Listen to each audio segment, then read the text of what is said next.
You're listening to the 90 Days Later podcast with Anna Charles, episode 135. Welcome to the 90 Days Later podcast, where I show you how life with less alcohol is more fun than you think. I work with high achievers who struggle to drink a glass of wine without it turning into 2 bottles. I'm the one they call when they want to take it or leave it. So if you want to change your relationship with alcohol that doesn't involve counting days sober, you're in the right place. Hello everybody and welcome back to the podcast. So I'm having a very busy time of late. I have just finished draft 1 of a book I am writing about my alcohol teachings, about learning to drink in moderation and everything. It's been great fun actually. It's interesting. I talk a lot about skills. We are just really developing the skill of drinking differently. And this is actually the second book I've written. I published a novel back in 2020 called A Thin Line, a historical novel, if you like. World War II story set in Europe based on true stories. You're going to enjoy it. I'll put a link in the show notes just in case. In any case, that book took me 9 years. 9 years from start to finish. Obviously, I wasn't working on it consistently over 9 years, and I have just written this first draft in, I think, 4 months. So there you go. I have learned something from before. Get a first draft down. Now, of course, I'm going to have to do several rewrites, and I am far from being finished, but certainly I can see that I have applied all the learnings from before. And then you get to read it if you want. All right, but I'm going to segue into today's podcast by saying I've set out to write the book and I set an intention to do it. So we're going to be talking today about the importance of intention. I talk about this a lot. It is one of the most important elements of any kind of change, any kind of habit change that we want to achieve for ourselves. In fact, it's the first pillar in my coaching framework of working from intention, then through courage and commitment. Because let's face it, dream lives don't just happen by default. They require intentionality, discipline and follow through. They require that you be decided. You have to choose where you want to end up. And then you have to make a plan to get there. And after that, you have to implement your plan, even when you don't feel like it, even when you're scared, even when it's uncomfortable, all the even whens. Right? And you have to be intentional about your ongoing effort. You can't just do kind of one thing, have a go, think, oof, that was a lot. I'm going to stop now. Changing your relationship with alcohol is no picnic. It is not always easy, but it is far from impossible. In fact, it is incredibly simple. I spend so much time thinking about this, thinking how can I make this more and more and more simple for my clients? How can I get them their results quicker? It's really a fantastic place to put your brain, right? We don't need to sit in confusion and complexity when we have simplicity on offer.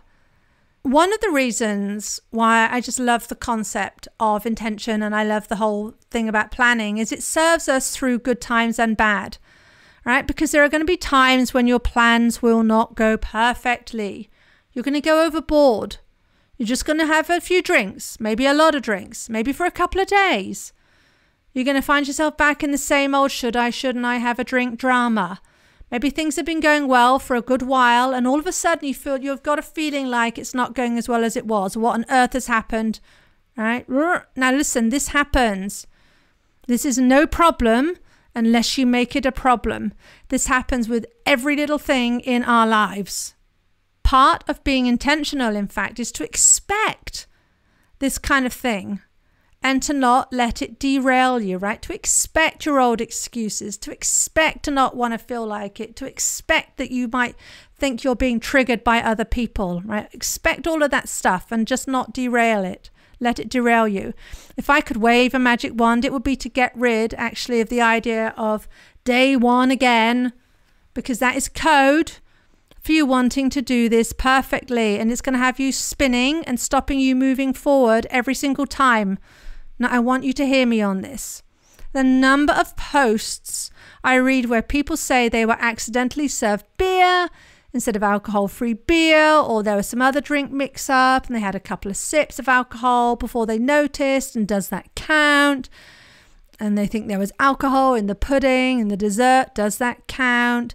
Does that mean I need to jettison the 258 alcohol-free days and go back to day one? Now listen, if you're in the camp where, hey Anna, counting days helps me, then I don't want to rock your boat, right? Keep on doing what you're doing. But I do think you are missing a trick, because the thing about intention is that you can reset it anytime. This is not just, oh, I'm just going to reset the intention, I'm not going to look. Just when you don't want to, when you think it's just the easy way out. This is not an easy way out, but it can be powerful to reset your intentions when you notice you're off course. It can be effective to do this even when things are working or when nothing seems to be going right. But Anna, you might be asking, how on earth can you be intentional when you've seemingly ignored your intentional plan? Right? I had an intentional plan to only have the 2 glasses, and here I am unintentionally drinking 6. That does not seem like a good place to be. Now listen, in that moment, you can think, oh, flip, I've done it again. This is a clean podcast. I click the clean filter when I upload it. You can swap out a different F word for flip, but I find that flip serves very well. So in that moment when things aren't going right, you might be thinking, oh, flip, I've done it again. But even in that very moment, you can go to intention. Here's how. You can be intentional at finding out why you're doing what you're doing, which means evaluating what happened, right? Which means looking for lessons. You've heard me talk about this before. You can be intentional about evaluations. If you've nothing else to be intentional about, if everything is going to just wrong, right? You can be intentional about evaluating. Now I'm going to level with you. Evaluations is something I had to learn how to respect in changing my relationship with alcohol, and in fact doing lots of other things in life, because my initial reaction was, that's so boring. I mean, who wants to evaluate? I spent all those years in corporate, and once a year we'd have to do the performance reviews, and at one point I had a very big team, but before the very big team I had a medium-sized team, which meant I had a lot of direct reports. Weeks, it seemed like years of evaluations, right? And they're very important documents. You want to put a lot into them, but my word, well, there's so many to do. And you might be thinking, I don't need to evaluate. I know what I did wrong. I know what I didn't do. I know I made the same mistake again. Right? Why have I got to sit down and just go through this process and ask myself what worked and what didn't work? I don't have time for it. Right? Wah. Why bother? Why bother, really? Well, simply because it works. And if you are committed, if you are all in on this, which I believe you are, you listen to these podcasts, do this thing as well, even when it's boring, even when you can't be bothered, even when you can't see the point. You could set an intention to do an evaluation because you want to see the point. See what I did there? So really hear me on this. The number of times I've sat down to evaluate something and I would kind of do it by rote and think, that's it. Not much to see here. Look, done the evaluation. What a good girl I am. And then I would just do this thing where I would wait a couple of beats, as Jack Reacher would say. And lo and behold, I become aware of more stuff, more things I can learn, more ideas to put into practice next time. Always tends to go in twos like that, right? So first I do an evaluation, then I wait a little bit, and then there'll be more stuff. So now I've learned to wait and to have peace with the process. Now, even after saying all this, I will admit I'm not really quite in love with evaluating yet, but I do know at minimum that whenever I do it, I learn, and then I perform better.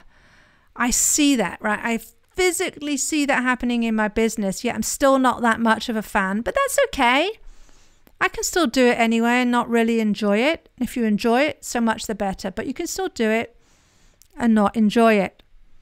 And it really is an important thing to do, because if intention is the driver steering the bus, Evaluating is the engineer checking that the motor is running as best as possible, right? It's the mechanic checking that the motor is running, which means that evaluating helps us to adapt, to fine-tune our approach, to problem solve, motivate ourselves to take more action, and to be even more intentional, right? So we're continuously learning and improving and progressing until you get where you plan to go, because you will. If you do not give up, you will get there.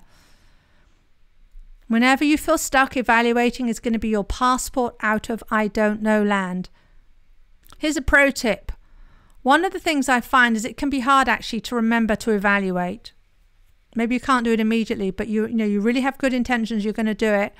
I actually have a particular notebook. It's a nice red notebook. And whenever I see it, it is my prompt, my reminder to do my evaluations. Right? I evaluate lots of stuff. I evaluate emails, new coaching techniques, how I performed, what I did today. I mean, all sorts of things. And the wild thing is that I always have something to learn, always, which then feeds into me being even more intentional the next time, because learning from yourself is the best way. It feels so good. And all of this is so important when it comes to over drinking, because we're in a habit, right, that we're seeking to break free from. We are rewiring our brain. That is the work to be done. Every time we're doing something, what we want to be doing intentionally is consistently going against what the habit wants us to do, right? It's like we've got off the subway and we're going against the crowd. It's really hard work to start with. Have you ever tried to do that? We'll go against the flow. Very hard work. Takes a long time.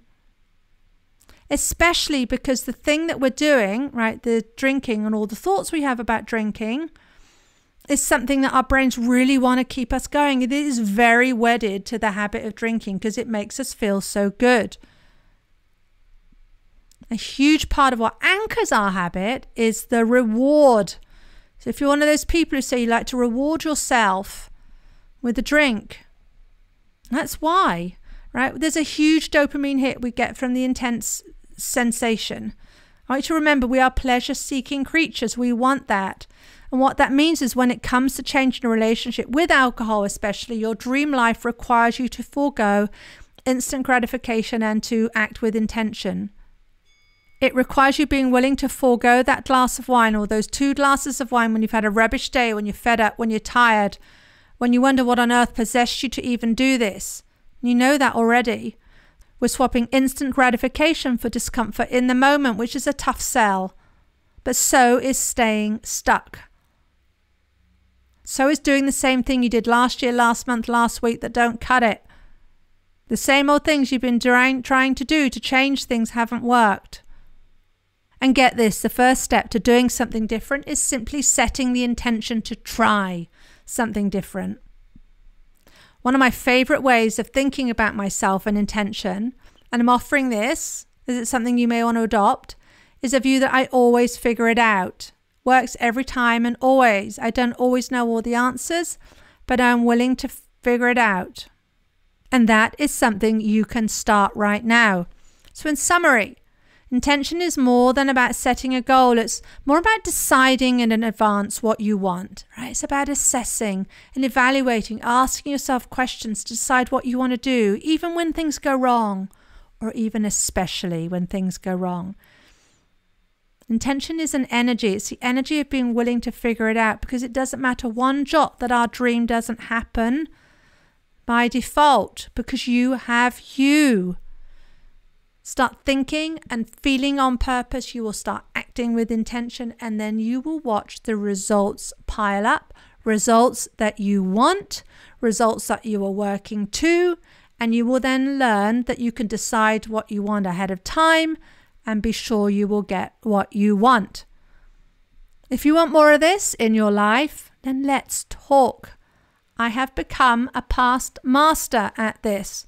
Go to 90dayslater.co and book your free call with me. It's at the top of the page. Book a call. Or you can email me on anna@90dayslater.co and we will find a time that works for you. That's it for now, and I will see you next week.